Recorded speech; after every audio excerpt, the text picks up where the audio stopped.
I have been doing a lot of rehab stuff. Like I said, prehab before I get surgery. I get surgery in the next few days here. I'm excited to kind of get that stuff going and then work my way back, you guys. This is a journey that's going to be on my timeline. I have the support of not only my teammates, but Dallas Mavericks, my family, people that are going to be included in my rehab journey, my PTs, my strength and conditioning coach. We just got to put the team together and have some fun with this. It's obviously going to suck to go through the boring days, but that's really what makes this journey even sweeter. Just got to take it one day at a time, you guys. And again, I'm not perfect. I don't have all the answers. I go through all my emotions too. I don't want you guys to ever think that I'm talking from a place where I have it all figured out. I have all the answers. I can only just share my experiences and what I've learned from them, and then how I plan to triumph over those obstacles. And this is just an obstacle. This is a challenge. It's a test.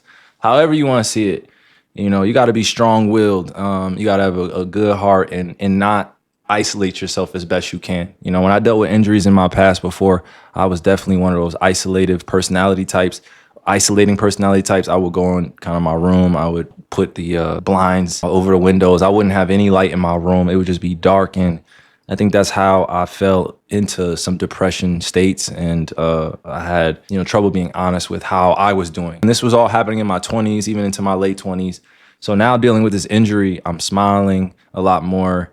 I had to make sure I thank God at that free throw line, keeping my faith strong. It was so tough to go to that free throw line. Oh, man, you guys about to make me all get all emotional and stuff talking about this stuff again. But going to that free throw line again was like, it was one of the toughest things I did. Going up there and thanking God, it was tough because I didn't feel like me up there. And I know that sounds kind of weird, but I just didn't feel like me. Like I could feel that I had done something to my knee, but I just didn't know what. But I was about to head out to the court. And then, the refs were like, my J Kid and a few of my teammates were like, yo, you got to shoot the free throws. And instantly my mind shifted into, I got to make these free throws. I was about to walk off the court and they're like, you got to shoot your free throws. My mind snapped right back into WAD too, by the way. W Anthony Davis, bro, for helping me off the court and my security, bro. Shout out to AD, bro. He was like talking me through it the whole time, like, yo, take your time. But when I had to go shoot my free throws and he was carrying me to the free throw line, I snapped back into it. I was like, yo, I cannot miss these free throws. At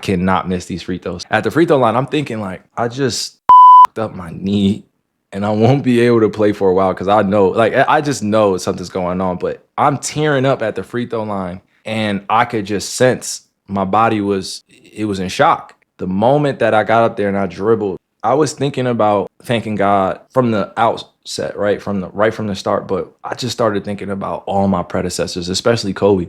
At that moment, I could feel the sense of like my season was done. I'm hurting. I'm crying. I got millions of people watching me. I got millions of people praying for me. I got millions of people that are involved in this journey with me. So they're feeling the same pain that I'm feeling, right? Like they might not feel the physical pain, but they're feeling the pain that I'm feeling.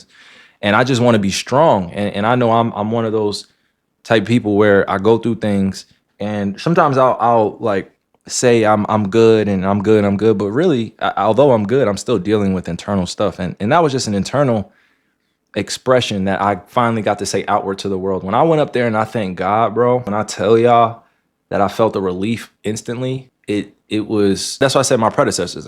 Clay as well was right there. He's torn his ACL.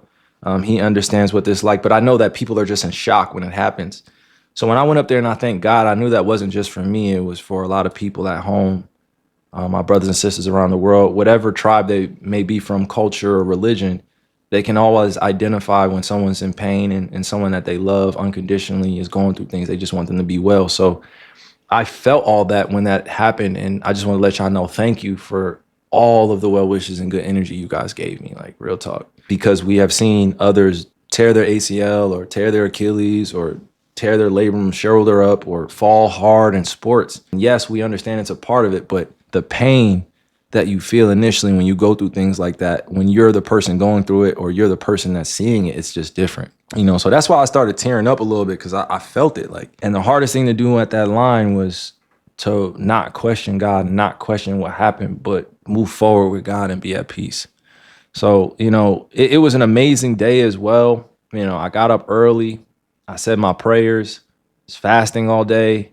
And I was just really in tune with what was going on. And I'm grateful that I was fasting too, so I could feel everything. So much gratitude was in my heart before the game, but even during the game, even when after I got hurt, it was still gratitude. You know, my dad was worried sick, and I called him crying.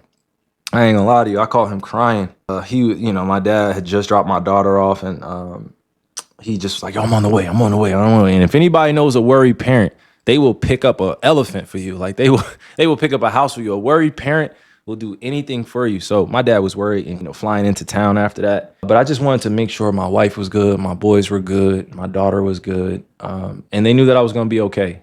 I had gotten through the tough part, and that was the injury itself, it happening. But now this next part is the beauty. It's the struggle, right? As they say, it's the suffering, it's the sacrifice. And if you understand these words on a more spiritual level, you understand that these are just as a part of life as happiness and success and celebrating yourself. You have to go through the suffering. You have to go through pain. You got to go through moments where you question yourself. You got to go through moments where you cry out your pain. You got to go through moments where you laugh out your pain. You got to go through moments where you know how to deal with all of that in a healthy way, right? And even if it's unhealthy initially, it doesn't mean it has to stay that way, right? I've had, classes with, I've been to therapy sessions. I have a lot of good mentors, a lot of good friends around me that help support me. But at the end of the day, some things you got to do alone. Some things, a lot of people aren't going to understand that you got to go through. And I think that's what kind of scares people, is going through things alone. Doesn't mean that you are alone, surrounded alone by yourself, but you got to go through it up here. Like, you got to go through it internally. So I wanted to make sure you guys were good. And I want to share this message with you. Internally, I'm good. Now, physically, I'm a little injured. I'm a little banged up and shit like that. But, I'm going to be getting around, bro. You're going to see me do live, like broadcasting for a few things I'm interested in. You're going to see me watch some of the games and review them and react to them. I'm going to stay connected to the game, right? I did have an idea that I wanted to do some different breakdowns of different guys, players in the playoffs, just like Kobe was doing initially. And just help out with the game of basketball and move more away from gossip and create the vocabulary for more skill respect, or respect for other people's skills. So I feel like this ties hand in hand, because even after I got injured, certain media members were coming out trying to blame J-Kidd or blame the Dallas Mavericks, and all this other stuff. They were trying to blame people for that because I was playing a lot of minutes. I'm telling you right now, right? If you ask 95% of the league, there's another 5% that don't really care what they play. But if you ask 95% of the league if they'd rather be playing 15 minutes or 35 minutes a night, I guarantee you 95% of them would say 35 minutes. I led the league in minutes. So fuck what? Like, you guys are blaming other people. So the fuck what? That doesn't bother me. I play professional sports. Like, my job is to be conditioned at a very high level. I had to step on Valanciunas' foot for me to be off balance, for me to get injured. I didn't get injured like fatigue. I didn't have a fatigue injury. I take great care of my body. You know what I mean? Like, you gotta really understand what they try to do. Let me see. But yeah, I just wanted to share that with you guys and give you guys my internal expression of what was going on with me. I love the game so much that I would be out there playing 45 minutes, you know what I mean, or 48 minutes. I was ready to do that. I was preparing in the summertime for that, to play sometimes 48 minutes straight and not get tired. Or I was obviously gonna get tired. I'm not gonna say that's cap, but I was willing to put in the work to be able to be rewarded with, some of the accolades that I was getting, because I was just putting my best foot forward. This season was one of my best. It wasn't my best ever. I think my best ever is coming in the future. But this season was definitely one of those ones where I don't feel like I ducked any of the smoke, offensively or defensively. If you look at some of my stats or guarding other 20 points per game scorers, I was up there in the top 7, top 8. I really took the challenge defensively. And I'm so grateful that Dallas and its fans were so supportive of what I was doing, and just loved me unconditionally. So shout out to Dallas, shout out to all my MFFLs. Put MFFLs, spam that in the chat if you out here. Put WMFFLs, man. I know we've dealt with a lot. I know we've been going through a lot, but please just stick with us, and understand that we're here for the long haul too, man, to make this thing work. And I don't want anybody to focus on playing the blame game. Let's just focus on where we are now. So I'm so grateful to be surrounded in a community like Dallas where we love sports, we love our sports players, you know what I mean, we support each other, but at the same time, our culture is being rebuilt as we speak. It's part of franchise building and franchise changes. Luca, my brother, my hermano, he will always be family forever. Markeith Morris, always be family forever.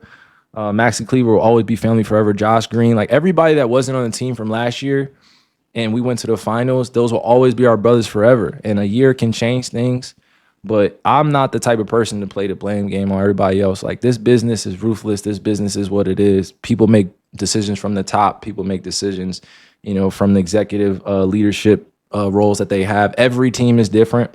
Every situation is different. Every circumstance in the city is different. I just want you guys to understand there's a big kind of a pool of connection that we all have outside the game of basketball. But when you guys, right, see it in the public eye, it's up for public discourse or criticism, which is fair. I have no problem with it. But bringing that shit to life and some of the things that were going on in Dallas with like the casket and, all these fire Nico chants and all of these unfortunate situations where you're attacking someone when they're only performing a function of the business. It may have been emotional, for a lot of people, and it was emotional for me too.